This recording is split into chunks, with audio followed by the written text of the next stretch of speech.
जय श्री गणेश दोस्तों। हमारी आज की कहानी है फायदा। कहानी अच्छी लगी तो प्लीज चैनल को सब्सक्राइब कर लीजिएगा। अब शुरू करते हैं कहानी। मौज मस्ती करने का बहाना चाहिए बहू को। सुबह निकल जाती है तैयार होकर, देर रात को वापस आएगी। कोई मदद तो भूल ही जाओ, उसके लिए जितना कर सकते हो कर दो। गुस्से में रमा जी बड़बड़ा रही थी। चारू जो आज ऑफिस से जल्दी वापस आ गई थी, बाहर खिड़की से आती हुई सासू माँ की आवाज सुन रही थी। चारू जिसकी शादी को 2 साल हुए हैं, घर में पति विवेक, सासू माँ रमा जी और ससुर जी रहते हैं। ससुर जी रिटायर हो चुके हैं और सासू माँ तो शुरू से ही हाउसवाइफ थी। जब चारू का रिश्ता विवेक के लिए आया था, तब रमा जी बड़ी खुश थी, क्योंकि चारू एक बहुत अच्छी नौकरी में थी। चारू की सैलरी विवेक से ज्यादा थी, इसलिए उसने अपने ऊपर काफी सारी आर्थिक जिम्मेदारी उठा ली थी।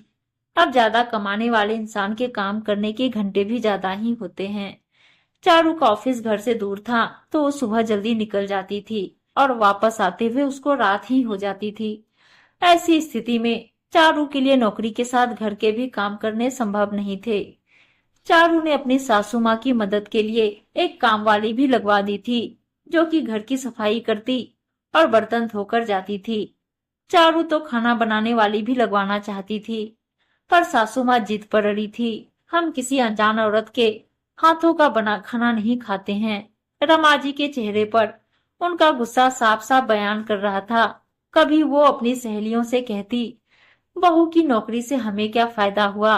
कभी कोई पड़ोसन पूछ लेती, रमा कब बना रही है दादी तुम्हें तुम्हारी बहू।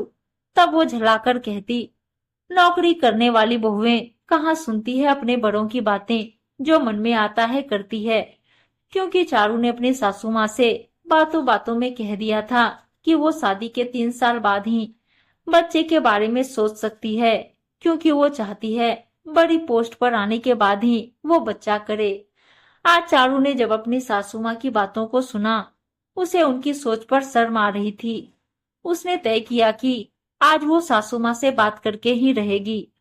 रात को खाने के बाद टेबल पर चारू ने कहा, मम्मी जी, आपको ऐसा लगता होगा कि मेरे नौकरी करने की वजह से आपको घर के काम करने पड़ते हैं। आप बुढ़ापे में भी मेहनत कर रही हो, तो मैं छोड़ देती हूँ नौकरी। वैसे भी मैंने आपको काफी बार कहते सुना है कि बहू की नौकरी से आपको कोई फायदा नहीं है। रमा जी चुप थी। उन्हें समझ आया, शायद आज चारू ने उनकी बातें सुन ली है। चारू कुछ और कहती, इससे पहले विवेक ने कहा, नहीं चारू, तुम नौकरी नहीं छोड़ सकती हो। हमारे होने वाले घर की लोन की किस्त तो तुम्हारी सैलरी से ही जाती है।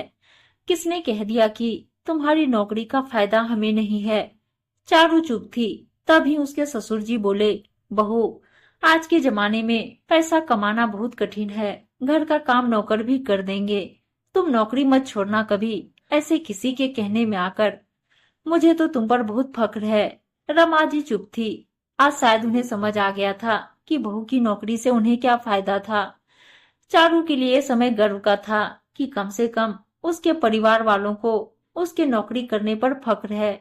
दोस्तों, जब कोई बहू नौकरी करती है तो समय अभाव के कारण घर की जिम्मेदारी नहीं उठा पाती है। ऐसी स्थिति में घर वालों को उसके आर्थिक योगदान की कदर करनी चाहिए, ना कि उसे शर्मसार करना चाहिए कि वो घर के कामों से भाग रही है। आपको क्या लगता है?